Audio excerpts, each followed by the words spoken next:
नमस्कार नमस्कार मंडळी आजच्या कार्यक्रमात मी ऋचा गद्रे आपलं स्वागत करते. आज शनिवार भारतीय सौर दिनांक 13 आषाढ शके 1948 अर्थात 4 जुलै 2026. मंडळी, आता पावसाला छान सुरुवात झालेली आहे.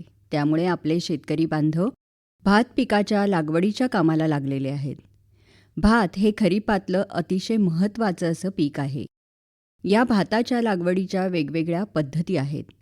आज आपण भात लागवड पद्धती आणि आंतरमशागत याविषयी डॉक्टर अशोक कुमार चव्हाण यांच्याकडून जाणून घेऊया. त्यांच्याशी बातचीत केली गायत्री भरणकर यांनी.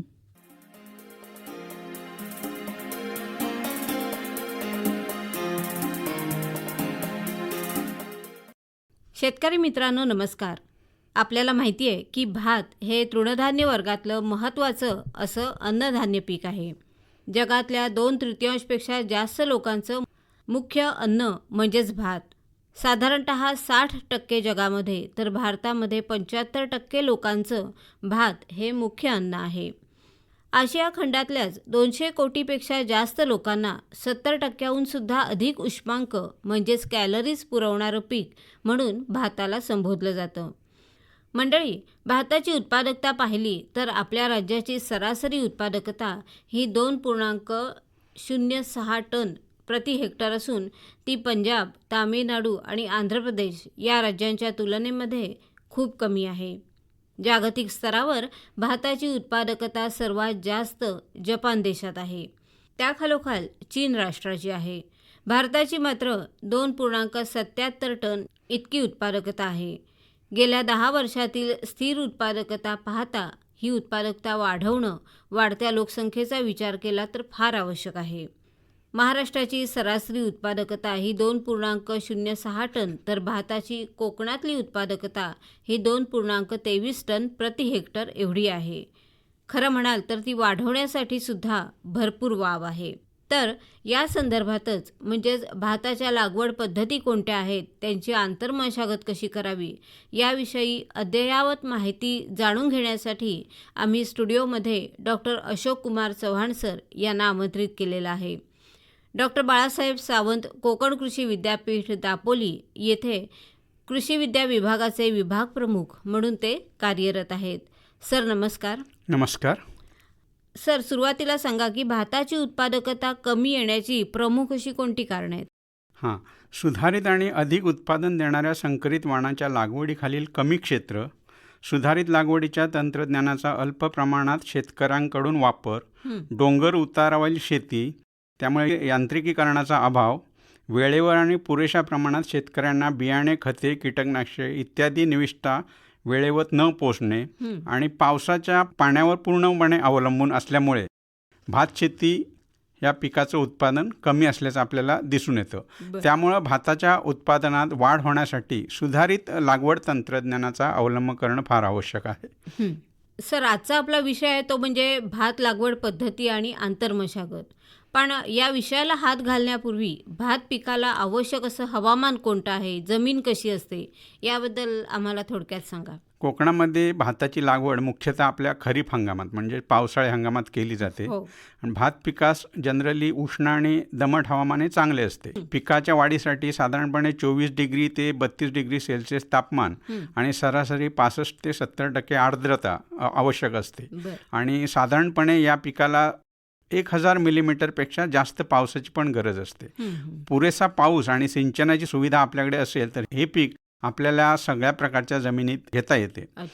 तरीही जमीन नेमकी कशी हवी? जमिनीविषयी बोलायचं झालं तर जमीन ही सेंद्रिय पदार्थांनी युक्त पोयटा व चिकण मातीयुक्त पोयटा, त्याचप्रमाणे जमिनीचा सामो म्हणजे pH जो आहे तो 5 ते 8 याच्या दरम्यान असला तर आपल्याला या पिकापासून चांगलं उत्पादन मिळू शकतं. पाणी पुरवठ्याची जर सोय असेल तर भात हे पीक आपण वेगवेगळ्या प्रकारच्या जमिनीत निश्चितच घेऊ शकतो.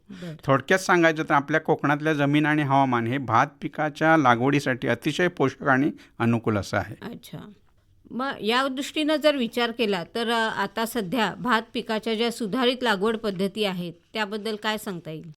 भात शेतीमध्ये लागवडीसंबंधी प्रामुख्याने 3 भाग पडतात. त्यातला पहिला भाग जो आहे तो रोपवाटिकेत रोपे तयार करून त्याची पुनर्लागण करायचं म्हणजे लावणी पद्धत. यामध्ये ज्या ठिकाणी 1000 मिलीमीटरपेक्षा जास्त पाऊस आहे अशा प्रदेशामध्ये ही पद्धत मोठ्या प्रमाणावर वापरली जाते. विशेष करून कोकण आणि विदर्भातील नागपूर विभागामध्ये लावणी पद्धतीने भात शेती केली जाते. त्यामध्ये 3 प्रकार आहेत. जपानी पद्धत म्हणजे ओळीत लावणी करायची, नंतर 4 सूत्री आणि श्री लागवड पद्धत. या 3 पद्धती सुधारित आहेत. याचा उपयोग करून आपण भात लागवड करू शकतो. दुसरी महत्त्वाची पद्धत आहे पेर भात लागवड, जी अपारंपरिक विभाग म्हणजे मराठवाडा, पश्चिम महाराष्ट्राचा काही भाग ज्या ठिकाणी भारी आणि मध्यम स्वरूपाच्या जमिनी आहेत त्या ठिकाणी पाभर किंवा पेरणी यंत्राच्या सहाय्याने पेरणी करून हे पेरभात लागवड केली जाते. तिसरी महत्त्वाची पद्धत म्हणजे टोकण पद्धत, ज्यामध्ये 1000 मिलीमीटरपेक्षा कमी ज्या ठिकाणी पाऊस आहे आणि मध्यम भारी जमिनी असतील तर अशा जमिनीमध्ये टोकण पद्धतीने पेरणी केली जाते. पश्चिम महाराष्ट्रातल्या कमी पाऊस असलेल्या प्रदेशात टोकण पद्धतीचा अवलंब मोठ्या प्रमाणावर केला जातो. तसंच सध्या शून्य मशागत लागवड तंत्रज्ञान म्हणजे सगुणा भात लागवड तंत्रज्ञान ही एक नवीन पद्धत थोड्याफार प्रमाणात वापरली जाते. तसेच काही जे सुधारित शेतकरी आहेत ते प्लास्टिक आच्छादन तंत्रज्ञानाचा वापर करून भाताची लागवड करत आहेत. पुनर्लागण जी पद्धत आहे यामध्ये प्रति हेक्टरी रोपांची संख्या योग्य राखल्याने पिकाची जोमदार वाढ होते आणि उत्पन्न चांगलं मिळतं असं दिसून आलेलं आहे. त्यामुळे बहुतांश शेतकरी भाताची लागवड ही पुनर्लागण पद्धतीनेच करतात. त्यासाठी पहिल्यांदा रोपवाटिकेमध्ये रोपे तयार करण्याची गरज असते. स्थानिक परिस्थिती, हवामानातले घटक, पावसाचा लहरीपणा, आर्थिक बाबी या सर्व गोष्टींचा विचार करून रोपे तयार करण्याच्या वेगवेगळ्या पद्धतींचा अवलंब केला जातो. बरं, आता महत्त्वाचा प्रश्न की भाताच्या लागवडीसाठी कोणत्या जातींची निवड केली पाहिजे? मॅडम, भात जातीची निवड करताना आपण काही महत्त्वाच्या गोष्टी लक्षात घेणं गरजेचं आहे. ते म्हणजे जमिनीचा प्रकार. आपली जमीन कुठल्या प्रकारची आहे त्यानुसार आपण हळव्या, निमगरव्या किंवा गरव्या ज्या जाती आहेत त्यांची आपण निवड करायची आहे. जो भात जाती तयार होण्यास जो वेळ लागतो, कालावधी, त्याच्यावर आपलं हे भाताच्या जातींचं वर्गीकरण केलेलं आहे. त्यातलं पहिलं जे आहे ते अति हळव्या जाती, ज्या 90 ते 105 दिवसामध्ये तयार होतात. उदाहरण द्यायचं झालं तर रत्नागिरी 73, कर्जत 184 ह्या अति हळव्या जाती आहेत. त्यानंतर हळव्या जाती ज्या 105 ते 120 दिवसामध्ये तयार होतात. याची उदाहरणं झालं तर रत्नागिरी 1, रत्नागिरी 711, रत्नागिरी 24, कर्जत 104, कर्जत 3, पनवेल 2 या जाती आहेत. या व्यतिरिक्त काही संकरित जातीमध्ये सह्याद्री 2 आणि सह्याद्री 4 ह्या हळव्या जातीमध्ये मोडतात. त्यानंतर तिसरं आहे ते निमगरव्या जाती. याचा कालावधी साधारणपणे 121 ते 135 दिवसाचा असतो. उदाहरणं आहेत कर्जत 5, कर्जत 7, पालघर 1, पालघर 2, फोंडाघाट 1, पनवेल 1, पनवेल 3 आणि संकरित जातीमध्ये सह्याद्री 1 आणि सह्याद्री 3. त्यानंतर चौथ्या गरव्या जाती म्हणजे लेट व्हरायटी, साधारण 135 दिवसापेक्षा जास्त कालावधी या जातींना लागतो. उदाहरण द्यायची झाली तर रत्नागिरी 3, रत्नागिरी 2, कर्जत 2, कर्जत 14-7 असे 4 जाती आहेत. त्यामुळे आपल्या जमिनी जशा असतील त्या प्रकारे आपण या जातींची निवड करायची. या व्यतिरिक्त दाण्याचा प्रकार बारीक, जाड, मध्यम असा असतो. त्याला अनुसरून आपल्या आवडीनुसार आपण जात निवडू शकतो. बरं, आता भात पिकाची पेरणी, त्याचं बियाणं आणि हंगाम या संदर्भात काय माहिती देऊ शकाल? जाड दाण्याच्या बाबतीत प्रति हेक्टरी साधारणपणे 50 किलो बियाणं प्रति हेक्टरी लागतं. बारीक दाण्यासाठी साधारण 35 ते 40 किलो प्रति हेक्टरी आणि संकरित जातींचा जर वापर करायचा असेल तर त्यासाठी 20 किलो बियाणे प्रति हेक्टरी लागतं. आणि आपण जेव्हा रोपवाटिका करतो लावणी करण्यासाठी तर ते रोपवाटिका क्षेत्र हे साधारण 1 क्षेत्र आवश्यक असतं. म्हणजे जर आपण 1 हेक्टर क्षेत्रावर भात आपण घ्यायचं असेल तर साधारणपणे 10 गुंठे क्षेत्रावर आपल्याला रोपवाटिका करावी लागते. अच्छा, बरं, बीज प्रक्रियेविषयी काय सांगाल सर? बियाण्याची जास्तीत जास्त उगवण होण्यासाठी आणि जोमदार रोपे निर्मितीसाठी तसंच रोग नियंत्रणासाठी बीज प्रक्रिया ही अत्यंत आवश्यक गोष्ट आहे. प्रथम योग्य त्या जातीची निवड केली की बीज प्रक्रिया करण्यासाठी प्लॅस्टिकच्या भांड्यामध्ये 3% मिठाचे द्रावण घ्यायचं आणि त्यात बियाणं थोडं थोडं ओतावं. हलकं, पोचट आणि कीडग्रस्त बियाणं जे आहे आणि काडी कचरा जो पाण्यावर तरंगेल तो हाताने बाजूला काढायचा आहे. नंतर तळाशी राहिलेलं जड असं स्वच्छ बियाणं 2-3दा धुवून घ्यावे आणि मग सावलीत 24 तास वाळवावे. बियाणे सुकले की त्यास प्रति किलोस 2 ग्रॅम थायरम किंवा इमिसॉन हे औषध चोळावं. त्यामुळे बियाण्यामार्फत पसरणाऱ्या बुरशीजन्य रोगांचा कंट्रोल होऊ शकतो. त्याचप्रमाणे हवेतील नत्र स्थिर करणारे ॲझोटोबॅक्टर किंवा स्फुरद विरघळणारे जे जीवाणू आहेत ह्याचं जीवाणू संवर्धन प्रति किलो बियाण्यास 25 ग्रॅमप्रमाणे प्रक्रिया करून मग बियाणं पेरणीसाठी वापरायचं आहे. अच्छा. पेरणीनंतर खरीप हंगामात 20 ते 25 दिवसांनी तर रब्बी हंगामात साधारण 30 ते 35 दिवसांनी रोपं लागवडीसाठी तयार होतात. यासाठी 5 ते 6 पाने आलेली असतात ती रोपं वापरायची आहेत. पावसाअभावी अथवा काही कारणाने लांबणीवर पडल्यास प्रति गुंठा क्षेत्रास पुन्हा 1 किलोग्रॅम युरिया किंवा 2 किलोग्रॅम अमोनियम सल्फेटचा हप्ता द्यावा. गादी वाफ्यातून रोपे उपटण्यापूर्वी 2 दिवस अगोदर पाणी द्यावं, त्यामुळे रोपे उपटण्यास सुलभ जातील. बरं सर, आता आम्हाला हे सांगा की भात पिकाची पुनर्लागवड करणं आणि त्याचं एकूण अन्नद्रव्य व्यवस्थापन करणं हे कितपत महत्त्वाचं आहे? भाताची रोपं लावताना ती आपली जास्त खोलीवर जाणार नाहीत याची काळजी घेतली पाहिजे. तसेच रोपं सरळ आणि उभी लावावीत, तिरकी लावू नयेत. एका आव्यात 2 ते 3च रोपे लावावीत. संकरित जातींच्या बाबतीत 1 किंवा 2च रोपे लावावीत एका जागी. रोपांची लागवड जातीनुसार 15 बाय 15 सेंटीमीटर किंवा 20 बाय 15 सेंटीमीटर अंतरावर करावी. अन्नद्रव्य व्यवस्थापनाबाबत बोलायचं झालं तर भात पिकाला साधारण प्रति हेक्टरी 100 किलो नत्र, 50 किलो स्फुरद आणि 50 किलो पालाश अशा प्रकारे खतांची आवश्यकता आहे प्रति हेक्टरी. यापैकी 40 किलो जे नत्र आहे आणि संपूर्ण स्फुरद पालाश हे चिखळणीच्या वेळी द्यावे किंवा मिश्र खत 15-15-15 प्रति गुंठे क्षेत्रास 3.35 किलो या प्रमाणात द्यावे. नंतर 40 किलो नत्र खताची दुसरी मात्रा फुटवे येण्याच्या वेळी आणि 20 किलो नत्र खताची तिसरी जी मात्रा आहे ती पीक फुलोऱ्यावर आल्यावर द्यावी.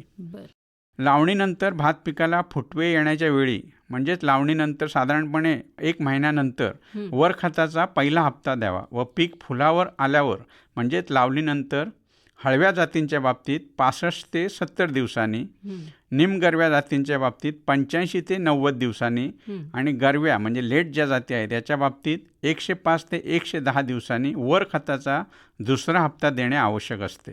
लावणीनंतर नत्र खताचा पुरवठा भात पिकाला करणे अत्यंत आवश्यक आहे.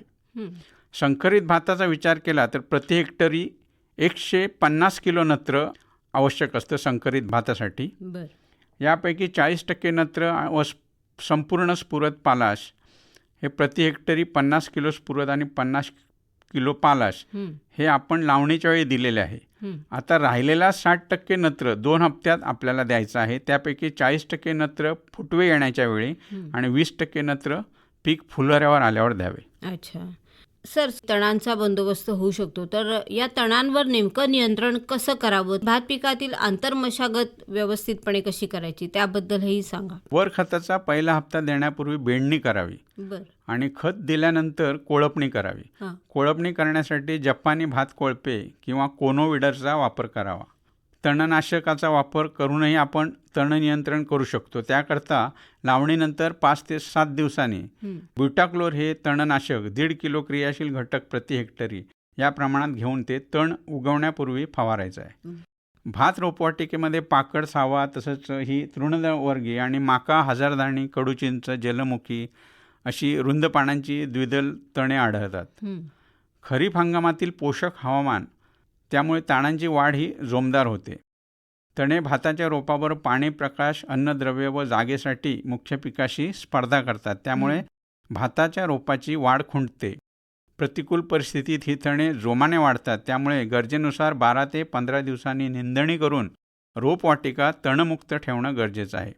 भात रोपवाटिकेतील तणांचे नियंत्रण करण्यासाठी काही तणनाशके प्रभावी असल्याचे आढळले. त्यामध्ये विशेष करून ऑक्सिडायझिल 3.3 मिलीलिटर किंवा ब्युटाक्लोर 5 मिलीलिटर किंवा पेंडामिथॅलिन 6.3 मिलीलिटर प्रति लिटर पाणी या प्रमाणात घेऊन फवारणी केली तर तणांचा चांगला बंदोबस्त होऊ शकतो. बियाणे ओळीत 2.5 सेंटीमीटर खोलीवर पेरून ते मातीने झाकल्यावर मातीच्या ओलसर पृष्ठभागावर तणनाशकाची फवारणी करावी. म्हणजेच तणनाशकाचा बियाण्याशी संपर्क येणार नाही व उगवणीवरील अनिष्ट परिणाम आपल्याला टाळता येईल.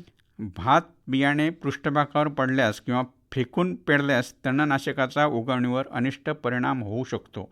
हे लक्षात घेऊन फेकून पेरलेल्या भात रोपवाटिकेवर तणनाशक फवारू नये.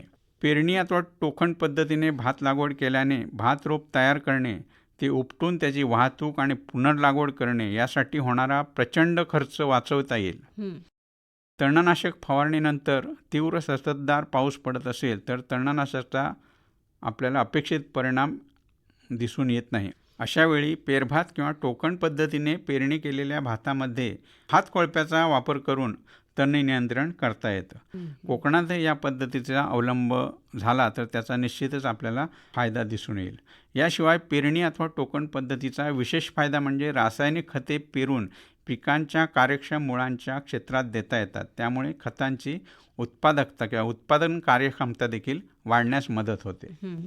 बरं सर, सुरुवातीला तुम्ही उल्लेख केला होता की भात पिकाच्या 4 सूत्री लागवडीविषयी सांगितलं होतं थोडं, तर या संदर्भात किंवा या नेमक्या तंत्रज्ञानाबद्दल काय सविस्तर सांगू शकाल? कोकणातील शेतकऱ्याला पिकाच्या लागवडीची पारंपरिक पद्धत वापरल्यामुळे त्यांना म्हणावा तसा आर्थिक फायदा भात पिकातून होताना दिसत नाही.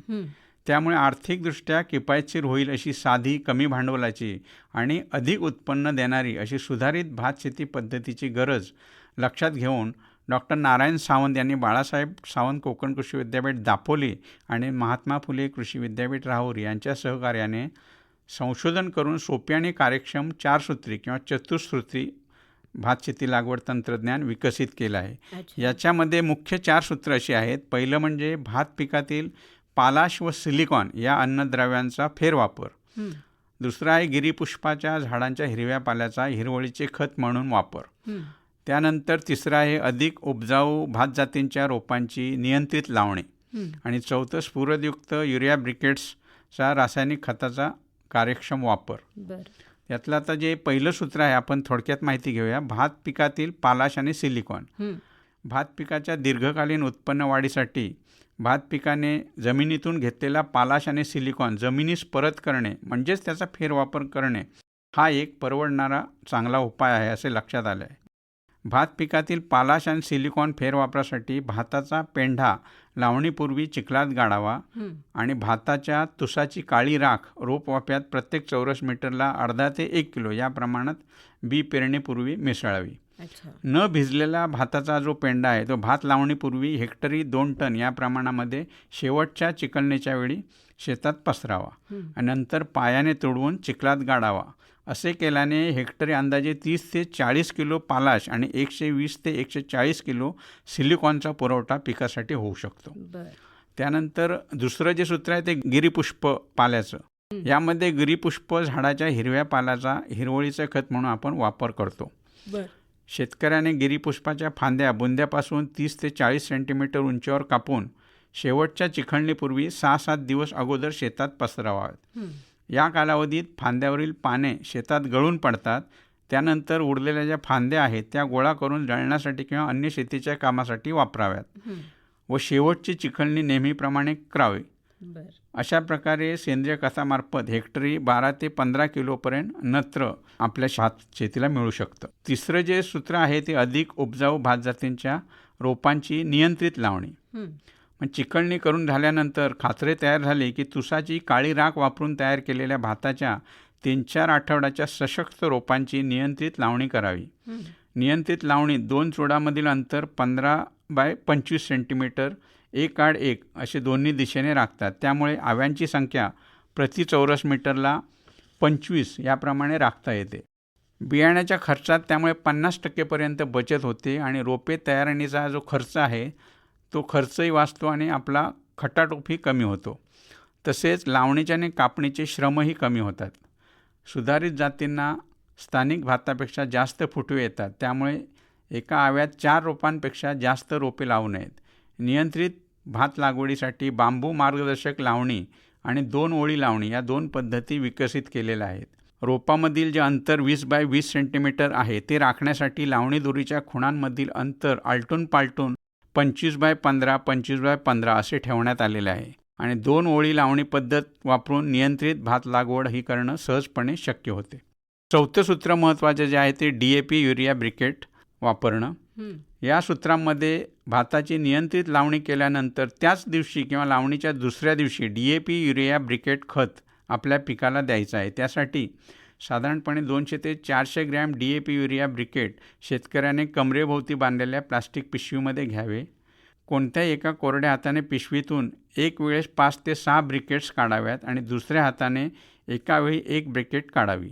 त्यानंतर प्रत्येकी 4 आव्यांच्या मध्यभागी एक ब्रिकेट हाताने साधारणपणे 7 ते 10 सेंटीमीटर खोलीवर खोचावी.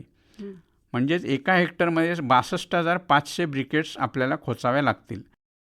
प्रति ब्रिकेटचे वजन 2.7 ग्रॅम म्हणजेच हेक्टरी एकूण 170 किलो ब्रिकेट आपल्याला पुरेशा होतात. या 4 सूत्री भात शेती पद्धतीमुळे आपल्या एकूण खर्चातच निश्चितच बचत होते. तसेच सरकार जी शिफारस आहे त्यापेक्षा 40% रासायनिक खताची बचत यामध्ये होते. तसेच भात बियाण्याची 50% बचत होते.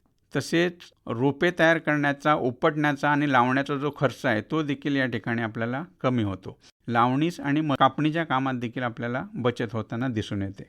सर, भाताच्या श्री पद्धतीच्या लागवडीचा सुद्धा तुम्ही सुरुवातीला उल्लेख केला होता, त्याबद्दल आता काय सांगू शकाल? श्री पद्धत म्हणजेच सिस्टम ऑफ राईस इंटेन्सिफिकेशन. सध्या आपण बघितलं जुलै अखेरीस आपण भाताची रोपं जी 5 ते 6 आठवड्याची होतात ती आपण जास्त वयाची रोपे लागवडीसाठी आपण वापरतो. त्यामुळे उत्पादनामध्ये 40 ते 50% घट होते. त्यामुळे रोपवाटिका आणि श्री पद्धतीमध्ये भात लागवड केल्यास उत्पादनात ही जी होणारी घट आहे ती परिणामकारकरित्या आपल्याला कमी करता येऊ शकते. साधारणतः 1 एकर क्षेत्रासाठी फक्त 2 किलो बियाणं या पद्धतीमध्ये पुरेसं होतं. गादी वाफ्यावर 1 चौरस मीटर क्षेत्रासाठी बारीक जाती असतील तर अनुक्रमे 50 ग्रॅम आणि जाड दाण्याच्या जातीसाठी 100 ग्रॅम बियाणे पेरून घ्यायचं आहे. पेरलेल्या बियाण्यावर मातीच्या व शेणखत याच्या मिश्रणाचा थर द्यायचा आहे आणि वाफे भाताच्या पेंड्याने चांगले झाकून घ्यायचे आहेत आणि त्यानंतर काळजीपूर्वक वाफ्यांना पाणी द्यायचं आहे. श्री पद्धती चिकळणी वगैरे जी आहे ही पारंपरिक पद्धतीपेक्षा वेगळी नाही, परंतु यामध्ये शेत समपातळीमध्ये करणं अत्यंत आवश्यक आहे, जेणेकरून पाण्याची पातळी योग्य प्रमाणात राखली जाऊ शकेल. श्री पद्धतीमध्ये 8 ते 10 दिवसांची कोवळी रोपे लागवडीसाठी वापरली जातात. जेव्हा रोपं 2 पानावरती असतात अशा रोपांची या ठिकाणी लावणी केली जाते.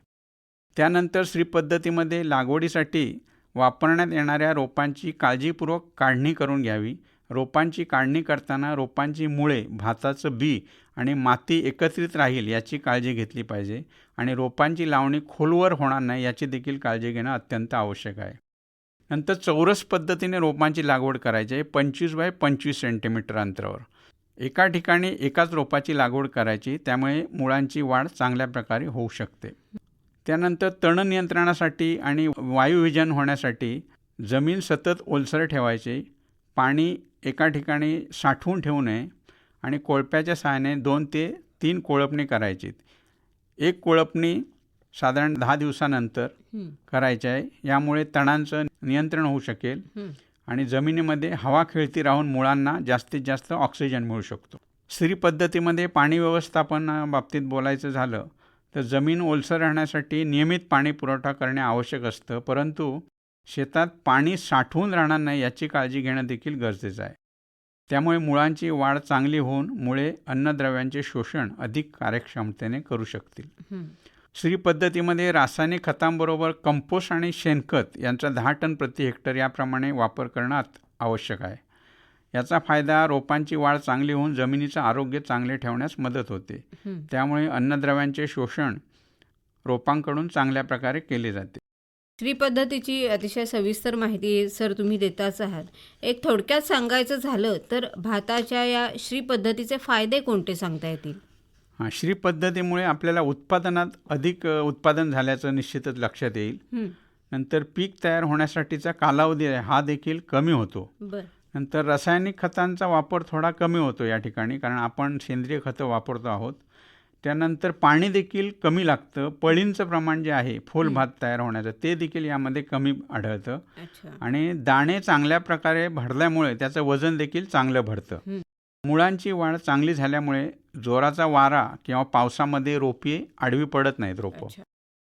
तसंच जमिनीमध्ये वायुविजन चांगल्या प्रकारे झाल्यामुळे सूक्ष्मजीवांची संख्या वाढून त्या ठिकाणी मातीची सुपीकता वाढते. सर, याखेरीज आणखीन एक पद्धत आहे ती म्हणजे सगुणा भात लागवड. तर त्या संदर्भात थोडी माहिती द्याल का? SRT सगुणा भात लागवड ही एक महत्त्वाची पद्धत आहे. या पीक पद्धतीमध्ये शेतीची मशागत आणि गादी वाफे तयार करतात आणि नंतर या कायमस्वरूपी गादी वाफ्यावर एकामागून एक अशी वेगवेगळी पिकं घेतली जातात. या पद्धतीत गादी वाफे हे साधारणपणे ऑक्टोबर-नोव्हेंबरमध्ये किंवा भात कापणी झाल्यानंतर जमिनीत असलेल्या ओलाव्याचा फायदा घेऊन करावेत. बरं नंतर मे-जून महिन्यामध्ये पहिला पाऊस पडल्यानंतर हे गादी वाफे करावेत. बरं साधारणपणे 136 सेंटीमीटर म्हणजे 4.5 फूट अंतरावर दोरीने ओळी आखून घ्याव्यात आणि फावड्याने किंवा यंत्राच्या सहाय्याने पाट करून गादी वाफे आपण तयार करू शकतो. अशा प्रकारे हे जे गादी वाफे तयार केलेले आहेत त्याचा माथा जो आहे तो साधारणपणे 100 सेंटीमीटर असावा. पाऊस पडण्याचा अंदाज घेऊन जून महिन्याच्या पहिल्या 15 लोखंडी साच्याच्या सहाय्याने गादी वाफ्यावर 20 सेंटीमीटर बाय 20 सेंटीमीटर अंतरावर भोकं पाडून घ्यावीत.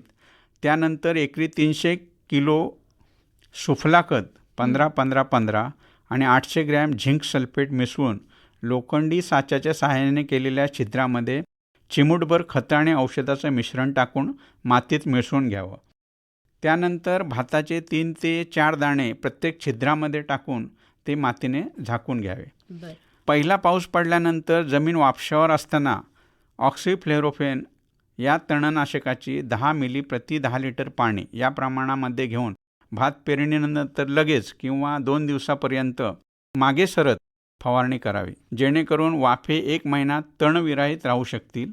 रोपे उगवून आल्यानंतर अंदाजे 5व्या किंवा 6व्या पानावर असताना साधारणपणे 1 महिन्यानंतर हलकी बेंडणी करून प्रति 4 सुडामध्ये 1 गोळी या पद्धतीने 175 किलो प्रति हेक्टर युरिया ब्रिकेट्स अंगठ्याने दाबून घ्यावेत. बरं भात कापणीनंतर 4 ते 6 दिवसांनी हिरवा कोंब दिसल्यावरती 40 मिली ग्लायफोसेट अधिक 13 ग्रॅम युरिया प्रति 5 लिटर पाणी प्रति गुंठा या प्रमाणामध्ये आपण फवारावे, म्हणजे आपण पुढील पिकासाठी तयारी करू शकतो. सर, आज आपण इथे आलात आणि भात लागवडीच्या सगळ्या प्रकारच्या पद्धती आणि त्यांची आंतरमशागत कशी करायची याविषयी अतिशय सविस्तर अशी माहिती आमच्या सर्व शेतकरी बांधवांना दिलीत. त्याबद्दल आकाशवाणीतर्फे आणि सर्व शेतकरी बांधवांतर्फे मी आपले आभार मानते. धन्यवाद. धन्यवाद मॅडम.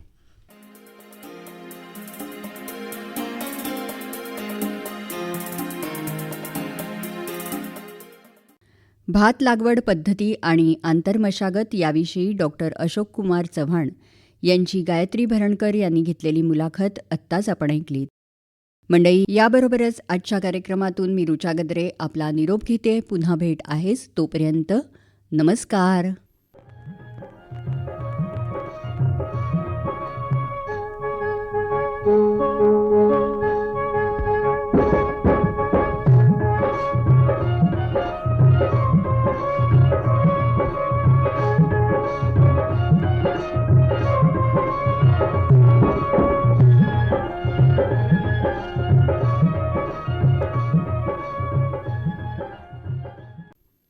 आमचं घर आमचं शेत हा कार्यक्रम आत्ताच आपण ऐकलात. या कार्यक्रमाचं निवेदन केलं होतं ऋचा गद्रे यांनी आणि सादर करते होते विवेक वानखडे.